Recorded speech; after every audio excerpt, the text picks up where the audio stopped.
दोस्तों, आप सभी लोग जानते हैं कि 16 जून 2024 रविवार को है गंगा दशहरा। दोस्तों, गंगा दशहरा का दिन बहुत ही ज्यादा बड़ा और विशेष होता है। गंगा दशहरा के नाम में ही आप लोगों को कुछ कुछ बात तो समझ आ रही होगी कि यह दिन एक लोटा गंगा जल के लिए बहुत ही ज्यादा विशेष और महत्वपूर्ण होता है और इस दिन एक लोटा गंगा जल हमारे लिए बहुत ज्यादा जरूरी होता है। तो दोस्तों, आप लोगों को इस दिन एक लोटा गंगा जल वाला उपाय कैसे करना है, गंगा जल का कैसे इस्तेमाल करना है, क्योंकि दोस्तों इसका नाम ही गंगा दशहरा है। तो इस दिन आप लोगों को कैसे एक लोटा गंगा जल का इस्तेमाल करना है, कैसे एक लोटा गंगा जल वाला उपाय करना है, यह सारी जानकारी हम आपको इस वीडियो में यहां पर देने वाले हैं। सबसे पहली चीज दोस्तों, गंगा दशहरा का दिन ऐसे बार बार नहीं आता है।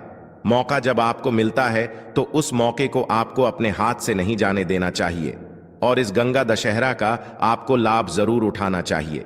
दोस्तों, आप सभी लोग जानते हो कि पंडित जी अपनी कथाओं में बहुत सारे उपाय बता चुके हैं और बहुत सारे उपाय लोग भूल भी चुके हैं।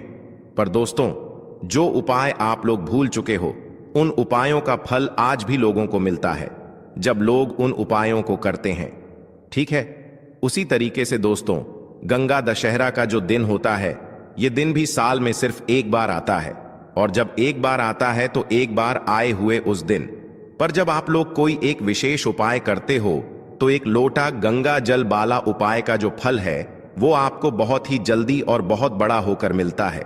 इसीलिए दोस्तों, आप लोगों को इस दिन एक लोटा गंगा जल का कैसे उपाय करना है वो हम इस वीडियो में आप लोगों को बताएंगे। साथ ही में आपको एक लोटा गंगा जल का कैसा उपयोग करना है वो भी हम इस वीडियो में आपको बताएंगे। गंगा दशहरा के दिन इस एक लोटा गंगा जल वाला उपाय को आप लोगों को कर लेना है। दोस्तों, अब हम समझते हैं इस वाले उपाय को हमें करना किस समय है। तो सबसे पहली बात दोस्तों, हम समझते हैं कि ये एक लोटा गंगा जल वाला उपाय करना किसको है। तो देखिए, यहां पर सीधी सी बात है कि ये एक लोटा गंगा जल वाला जो उपाय है ये किस लिए किया जा रहा है। यह मनोकामना को पूर्ण करने के लिए किया जा रहा है या आपके जीवन में जो दुख और परेशानियां हैं उनको दूर करने के लिए किया जा रहा है, या आपका कोई बड़ा काम है जो कि नहीं हो पा रहा है, आप उसके लिए इस उपाय को कर सकते हो। तो सीधी सी बात यह है कि आप अपनी किसी भी प्रकार की मनोकामना के लिए इस वाले उपाय को कर सकते हो। तो यह उपाय वह व्यक्ति कर सकता है जिस व्यक्ति को अपनी किसी भी प्रकार की मनोकामना भगवान शिव जी से पूर्ण करवानी हो। और अगर कोई भी माताएं बहनें जो है अपने घर की सुख और शांति के लिए, घर में धन समृद्धि को बढ़ाने के लिए वाला उपाय करना चाहती, घर की लक्ष्मी होती हैं और जब घर की लक्ष्मी कोई विशेष उपाय करती है तो उसका फल ही बहुत जल्दी मिल जाता है और बहुत बड़ा होकर मिलता है। अन्यथा इस उपाय को कोई भी व्यक्ति कर सकता है, चाहे वह बड़ा हो, चाहे वो छोटा हो, चाहे वह बच्चा हो। जिस व्यक्ति को ये एक लोटा गंगा जल वाला उपाय समझ आ गया, वह व्यक्ति इस एक लोटा गंगा जल वाला उपाय को गंगा दशहरा के दिन जरूर करे, क्योंकि उसको इस उपाय को फल बहुत ही जल्दी मिल जाएगा। क्योंकि गंगा दशहरा के दिन भगवान शिव जी बहुत आसानी से प्रसन्न हो जाते हैं। तो आइए अब हम समझते हैं कि इस एक लोटा गंगा जल वाला उपाय को आपको करना कैसे है और इस उपाय को करने का जो समय है वो क्या है। तो देखिए, इस गंगा दशहरा के दिन किए जाने वाले ये एक लोटा गंगा जल वाला जो उपाय है, यह मुख्य रूप से सुबह के समय होगा। किस समय होगा? सुबह के समय होगा। आपको कोशिश यही करनी है कि सुबह के समय हम इस एक लोटा गंगा जल वाला उपाय को कर लें। पर किसी कारणवश अगर आप सुबह इस उपाय को ना कर पाओ, आपको कहीं काम से जाना हो या किसी और काम की वजह से आप उपाय को ना कर पाओ, तो आपके पास फिर दूसरा मौका रहेगा जो कि शाम के समय का रहेगा, प्रदोष काल का रहेगा। अब भाई, प्रदोष काल का समय भी एक बहुत ही लोगों के मन में प्रश्न बन जाता है कि भाई यह समय होता कब है। हम आपको बता दें, प्रदोष काल का जो एक समय होता है, शाम का समय, वो होता है शाम के 6 बजे से लेकर शाम के 7 बजे के बीच का। इस समय के बीच में आप उपाय को करेंगे तो आपको उस उपाय का जरूर फल मिलेगा। तो शाम के 6 बजे से लेकर शाम के 7 बजे के बीच में आप लोग इस एक लोटा गंगा जल वाला उपाय को कर सकते हो। तो भैया, बहुत सारे लोग यहाँ पर ये प्रश्न भी जरूर करेंगे कि भाई हम तो नौकरी पे जाते हैं, हम अपनी ड्यूटी पे जाते हैं और आने में हमें देर हो जाती है, तो उस जगह पर हमें क्या करना चाहिए। तो देखिए उन लोगों को भी टेंशन लेने की जरूरत नहीं है। अगर आप लोग इस उपाय को शाम के समय प्रदोष काल में कर रहे हैं और अगर आप आने में देरी भी हो जाती है, आपको आने में 7 बजे तक आप नहीं पहुंच पाते हो, तो भाई आप 7:10 या रात 8 बजे तक भी अगर उपाय को करोगे तो भी चल जाएगा। और अगर इससे भी थोड़ा देर हो जाती तो भी आप उपाय को कर सकते हो। गंगा दशहरा के दिन बस कोशिश करना कि समय के थोड़ा अंतर्गत ही कर लो, पर किसी कारणवश अगर ना कर पाओ तो फिर आप थोड़ा देरी से भी कर सकते हो। आपको उपाय का फल जरूर मिलेगा, क्योंकि भगवान शिव बहुत ज्यादा प्रसन्न होते हैं सभी भक्त गणों से जो उनको प्रसन्न करते हैं। तो अब हम यहाँ पर समझते हैं कि आपको उपाय कैसे करना है। सबसे पहली चीज दोस्तों, आपको एक लोटा गंगा जल गंगा दशहरा के दिन शिवलिंग पर किस तरह से चढ़ाना है, जिसके बाद आपकी बड़ी से बड़ी मनोकामना पूरी हो जाएगी और आपको अपने जीवन में सब कुछ मिल जाएगा। दोस्तों, जल तो सभी चढ़ाते हैं, लेकिन शिवलिंग पर जो जल चढ़ाया जाता है उसको चढ़ाने का भी एक नियम होता है। किस तरह से आपको वह जल चढ़ाना है आज की वीडियो में यह हम आपको बताएंगे। और इस तरह से दोस्तों, जब आप जल चढ़ाएंगे बहुत जल्दी आपकी मनोकामना पूरी हो जाएगी। आपके जीवन में जो दुख और कष्ट हैं वो भी दोस्तों बहुत तेजी के साथ आप देखेंगे कि दूर होते चले जाएंगे। तो दोस्तों, अगर आप भी अपने जीवन में सब कुछ हाट चुके हैं या आपको लगता है कि अब आपके जीवन में कुछ भी अच्छा नहीं होने वाला है या अच्छा नहीं होने की सारी उम्मीद है दोस्तों, अगर आपके पास समाप्त हो चुकी हैं, खत्म हो चुकी हैं, तो दोस्तों आपको यह एक लोटा गंगा जल का उपाय करना है। बस इसके बाद आप देखेंगे कि बहुत बड़ा बदलाव आपके जीवन में आएगा। दोस्तों, जब व्यक्ति हर तरफ से हार जाता है, हर जगह से उसे जब निराशा मिलने लगती है और उसे अपने ही जब पराये लगने लगते हैं, तब दोस्तों व्यक्ति को महादेव की शरण में जरूर जाना चाहिए, क्योंकि महादेव ही एक ऐसे देवता हैं जो कि अपने भक्त की बड़ी से बड़ी मनोकामना को भी बहुत जल्दी पूरा कर देते हैं। और महादेव की शरण में जो भक्त जाता है, कभी भी महादेव उसे खाली हाथ नहीं लौटने देते हैं। अपने उस भक्त की जरा सी पूजा से प्रसन्न होकर अपने उस भक्त के जीवन के हर दुख को वो हर लेते हैं, हर संकट को वो दूर कर देते हैं। तो दोस्तों, देवों के देव महादेव का एक नाम भोलेनाथ भी है। तो दोस्तों, आप सभी जानते हैं भोलेनाथ नाम उनका इसलिए है क्योंकि दोस्तों वह इतने भोले हैं कि अपने भक्त की जरा सी पूजा से ही वह प्रसन्न हो जाते हैं। एक लोटा गंगा जल भी यदि कोई महादेव को समर्पित कर देता है तो महादेव अपने उस भक्त की हर मनोकामना को पूरा कर देते हैं और उसके जीवन में वो ढेर सारी खुशियों को भी भर देते हैं। तो दोस्तों, सप्ताह का जो हर दिन होता है वो किसी ना किसी देवता को समर्पित होता है। उसी तरह से दोस्तों, गंगा दशहरा का जो दिन है ये देवों के देव महादेव को समर्पित है। यानी कि गंगा दशहरा का जो दिन है, आप सभी जानते हैं कि सबसे ज्यादा पूजा की जाती है महादेव की। इसी के साथ दोस्तों, अगर आप गंगा दशहरा के दिन शिवलिंग का अभिषेक करते हैं या शिवलिंग पर जल चढ़ाते हैं तो शिव जी आपकी पूजा से बहुत ही प्रसन्न होते हैं और आपके जीवन में जो भी कुछ आपको चाहिए दोस्तों, सब कुछ आपको अपने जीवन में मिल जाता है। तो दोस्तों, कैसे करना है उपाय, किस तरह से आपको एक लोटा जल गंगा दशहरा के दिन शिवलिंग पर चढ़ाना है, सब कुछ आपको वीडियो में बताने वाले हैं। तो दोस्तों, आपको यहां पर एक लोटा जल लेना है अपने घर का, क्योंकि दोस्तों जब आप अपने घर से एक लोटा जल चढ़ाते हैं शिवलिंग पर तो वो जल शिवलिंग से होता हुआ माता रानी के हस्त कमल पर जाता है और इससे दोस्तों आपके जो पितृ हैं वो भी हमेशा प्रसन्न रहते हैं। तो दोस्तों, आपको एक लोटा जल लेना है अपने घर से और उस एक लोटा जो जल आपने लिया है उसके अंदर आपको डालना है थोड़ा सा गंगा जल, ठीक है ना? थोड़ा सा गंगा जल डाल लेंगे और एक लोटा जल आप ले लेंगे। इसके बाद दोस्तों आपको लेनी है एक बेलपत्र। तो दोस्तों, वैसे तो 108 बेलपत्र बहुत शुभ मानी जाती हैं, लेकिन एक बेलपत्र भी आप यहां पर ले सकते हैं, क्योंकि एक बेलपत्र से भी शिव जी हमेशा ही प्रसन्न होते हैं। तो दोस्तों, एक बेलपत्र लेनी है आपको, ऐसी जो कहीं से भी खंडित ना हो, यानी कटी फटी ना हो, कहीं से भी पत्ता बेकार ना हो, बेलपत्र का, ठीक है ना?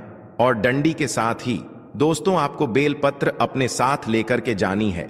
एक लोटा जल के अंदर दोस्तों आपको नहीं डालनी है, जल अलग से लेकर जाएंगे और एक बेलपत्र जो आपने ली है वो अलग से आपको लेकर के जानी है। महादेव के मंदिर में, आपके घर के आसपास जहां पर भी शिव जी का मंदिर हो वहां पर दोस्तों आपको जाना है और सबसे पहले दोस्तों आपको क्या करना है, जो जल आप लेकर के गए हैं अपने घर से, वो जल आपको शिवलिंग पर चढ़ाना है। और चढ़ाते समय जब आप शिवलिंग पर जल चढ़ाएंगे तो फेस किधर होना चाहिए? आपका उत्तर दिशा की तरफ दोस्तों आपका फेस होना चाहिए। तो दोस्तों जब भी आप शिवलिंग पर जल चढ़ाते हैं, इस चीज का आपको पूरा ध्यान रखना है कि आपका जो मुख है वो पूर्व दिशा में ना हो, यानी पूर्व दिशा की तरफ आपका मुख जो है वो नहीं होना चाहिए, क्योंकि पूर्व दिशा को ही भगवान शिव का मुख्य द्वार माना गया है। ऐसे में दोस्तों पूर्व दिशा की ओर मुख करके अगर आप जल चढ़ाते हैं तो इससे शिव जी के द्वार में अवरोध पैदा होता है और शिव जी आपसे नाराज भी हो सकते हैं। तो हमेशा आप ध्यान रखें कि आपका जो मुख है, जब भी आप जल चढ़ाएंगे तो उत्तर दिशा की तरफ दोस्तों आपका मुख होना चाहिए, आपका फेस होना चाहिए। तो दोस्तों उत्तर दिशा की तरफ अपना फेस करते हुए आपको जल चढ़ाना है। और जो बेल पत्र आप लेकर के गए हैं, बेल पत्र दोस्तों आपको शिवलिंग पर कब चढ़ाने हैं? जल चढ़ाने के बाद पहले आप जल चढ़ाएंगे, फिर दोस्तों आपको बेल पत्र अर्पित करनी है शिव जी को। और जो भी आपकी मनोकामना है वो दोस्तों यहां पर आपको कह देनी है। और दोस्तों जब भी आप यह उपाय करते हैं, गंगा दशहरा के दिन शिव जी आपसे हमेशा प्रसन्न होते हैं और आपकी जो भी मनोकामना होती है वह पूरी हो जाती है। आपको अपने जीवन में सब कुछ मिल जाता है। दोस्तों जब आप इस तरह से शिवलिंग पर एक लोटा जल अर्पित कर देते हैं, दोस्तों जब आप शिवलिंग पर जल चढ़ाएंगे तब आपको शिव जी का जो मंत्र है ओम नमः शिवाय श्री शिवाय नमस्तुभयम, इस मंत्र का जप भी करना है। और दोस्तों यहां पर आपको एक चीज बहुत ध्यान रखनी है कि जब भी आप जल चढ़ाएंगे जल्दी जल्दी आपको नहीं करना है, बिल्कुल पतली धार बनाते हुए ही आपको शिवलिंग पर जल चढ़ाना है। इस तरह से दोस्तों जब आप जल चढ़ाते हैं तो शिव जी को ठंडक मिलती है। आप सभी जानते हैं कि शिव जी ने समुद्र मंथन के दौरान जो विष निकला था उन्होंने ही ग्रहण किया था, जो कि उन्होंने अपने ने गले में रखा है दोस्तों। तो दोस्तों जब आप हल्के हल्के शिवलिंग पर जल चढ़ाते हैं तो इससे शिव जी को बहुत ही ज्यादा ठंडक मिलती है। और जितनी पतली धार आपके लोटे के जल की होगी उतनी जल्दी दोस्तों आपकी मनोकामना भी शिव जी पूरी कर देते हैं। तो इस तरह से एक लोटा गंगा जल चढ़ाई है, आप खुद देख लेंगे कि आपको अपने जीवन में सब कुछ मिल जाएगा। तो यह था दोस्तों पहला उपाय जो करना है आपको गंगा दशहरा के दिन। अब जल्दी से बात कर लेते हैं दूसरे उपाय की, जो कि करना है आपको गंगा दशहरा के दिन ही। तो दोस्तों यह जो दूसरा उपाय अब हम आपको बताने जा रहे हैं, यह खास करके दोस्तों उन लोगों के लिए है जिनके सर पर कर्जा बहुत है, यानी जिन लोगों ने कर्जा बहुत ले रखा है, कर्जा चुका नहीं पा रहे हैं, बहुत प्रयास करने के बाद भी आप कर्जे के बोझ तले दबते ही जा रहे हैं। आप किसी से उधार लेते हैं यह सोचकर कि थोड़े दिन में ही आप उस पैसे को चुका देंगे, लेकिन कुछ ना कुछ आपके साथ ऐसा हो रहा है कि आप दूसरों का पैसा नहीं दे पा रहे हैं। या फिर दोस्तों आपको धन को लेकर हमेशा परेशान होना पड़ता है, किसी ना किसी से उधार हमेशा ही आपको लेना पड़ता है। तो यह दूसरा उपाय करना है आपको गंगा दशहरा के दिन करके देख लीजिए, सारा कर्जा आपके सर से उतर जाएगा और धन से जुड़ी जितनी भी समस्याएं हैं, जितनी भी प्रॉब्लम्स हैं, वो बहुत तेजी के साथ दूर होने लगेंगी। तो दोस्तों उपाय को करने के लिए आपको यहां पर लेना है शहद, ठीक है ना, शहद लेना है और आपको गंगा दशहरा के दिन शिवलिंग का अभिषेक करना है शहद से। तो दोस्तों कितने गंगा दशहरा करना है?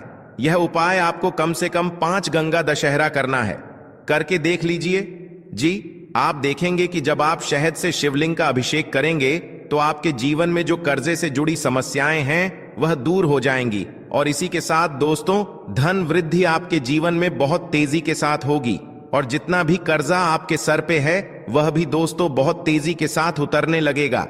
दोस्तों जब भी आप कोई उपाय करते हैं पूरी सच्ची श्रद्धा के साथ करते हैं, भोलेनाथ पर पूरा विश्वास रख करके करते हैं, तो दोस्तों भोलेनाथ अपने भक्तों के जीवन में जितने भी दुख और कष्ट होते हैं उन्हें तो दूर कर ही देते हैं, अपने भक्तों को कभी वह दुखी नहीं होने देते हैं। तो दोस्तों अगर आप अपने जीवन में हर तरफ से हार चुके हैं, हर तरफ से आपको ऐसा लगता है कि आप कोई उम्मीद नहीं बची है आपके जीवन में, तो दोस्तों आपको महादेव की पूजा गंगा दशहरा के दिन जरूर करनी चाहिए। और सरल से उपाय जो हमने आपको बताए हैं उन उपायों को आप करके देख लें। आप देखेंगे कि आप अपने जीवन के समस्त दुखों से और कष्टों से हमेशा के लिए छुटकारा पा लेंगे। तो दोस्तों, देवों के देव महादेव की शरण में जो व्यक्ति जाता है, काल भी उसका कुछ नहीं बिगाड़ पाता है। आप सभी जानते हैं। तो दोस्तों, जो व्यक्ति महादेव की पूजा करता है, स्वास्थ्य भी उस व्यक्ति का हमेशा सही रहता है। कभी भी उस व्यक्ति को कोई बीमारी परेशान नहीं करती है। दोस्तों, जब भी आप शहद से अभिषेक करेंगे, तब आपको ओम नमः शिवाय इस मंत्र का जप भी दोस्तों आपको जरूर करना है। तो चलिए अब जल्दी से बात कर लेते हैं अपने तीसरे उपाय की, जो कि गंगा दशहरा के दिन ही आपको करना है।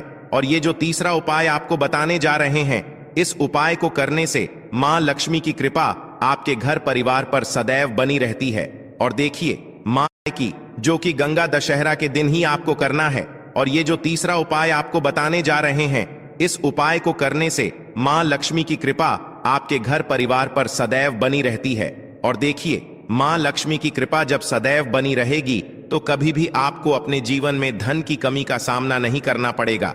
देखिए, सुख और दुख तो जीवन में लगे रहते हैं, है ना? लेकिन दुख कब बढ़ जाता है? जब व्यक्ति के पास धन नहीं होता है ना। क्योंकि अगर व्यक्ति के पास पैसा है, तो अगर उसका स्वास्थ्य ठीक नहीं है या कोई छोटा मोटा दुख जीवन में आ भी गया है ना, तो हमें लगता है कि हाँ चलो हमारे पास पैसा है, हम डॉक्टर को दिखा सकते हैं, कुछ भी कर सकते हैं, है ना। लेकिन अगर पैसा ही नहीं है ना, तो हम अपना इलाज तक एफर्ट नहीं कर सकते, इलाज तक नहीं करवा पाते हैं। जब व्यक्ति के पास पैसा नहीं होता है, तो इससे अंदाजा लगा सकते हैं कि पैसा कहते हैं सब कुछ नहीं होता है, लेकिन ऐसा नहीं है कि पैसा कुछ भी नहीं होता है। पैसा बहुत जरूरी होता है। तो देखिए, करना क्या है, आपको गंगा दशहरा वाले दिन आपको पक्षियों को कुछ ना कुछ खाने के लिए जरूर देना है। आप कहां पर देंगे? देखिए, इसे आप अपनी छत पर भी दे सकते हैं। अब बहुत सारे लोग क्या करते हैं कि पक्षियों के लिए छत पर दाना तो डालते हैं, लेकिन वहां साफ सफाई नहीं करते हैं। उससे क्या क्या होता है कि राहु एक्टिव हो जाता है और फिर बहुत सारी चीजें जो हैं वो जीवन में बिगड़ने लगती हैं। तो आप अपनी छत पर भी पक्षियों को दाना दे सकते हैं। बस ध्यान ये रहे कि कभी भी पक्षियों की जो डीट होती है ना, वो आपके छत पर ना हो। हमेशा साफ सफाई करते रहे। आप ये पक्षियों को दाना किसी बाहर भी जाकर दे सकते हैं। कोई पेड़ आदि है, आपके घर के आसपास कोई गार्डन है, वहां पर भी दे सकते हैं। इस दिन आप पक्षियों की सेवा जरूर करें, उनके लिए पानी की व्यवस्था जरूर करें, क्योंकि इससे क्या होता है कि श्री हरि विष्णु आपसे बहुत जल्दी प्रसन्न होते हैं। और श्री हरि विष्णु प्रसन्न हो गए तो मां लक्ष्मी तो प्रसन्न होती ही होती हैं। तो यह इतना उत्तम उपाय है ना कि गंगा दशहरा के दिन यह जो उपाय है ना, यह आता है उसे खाने के लिए दें। कोई जरूरतमंद अगर व्यक्ति आपके घर पर आ रहा है, तो उसकी मदद भी आप इस दिन जरूर करें। तो देखिए, बहुत अच्छे से उपाय आपको समझाने और बताने का प्रयास किया है। अगर फिर भी आपको कुछ पूछना हो तो कमेंट सेक्शन में आप पूछ सकते हैं। हमेशा की तरह वीडियो को लाइक और चैनल को सब्सक्राइब करना है।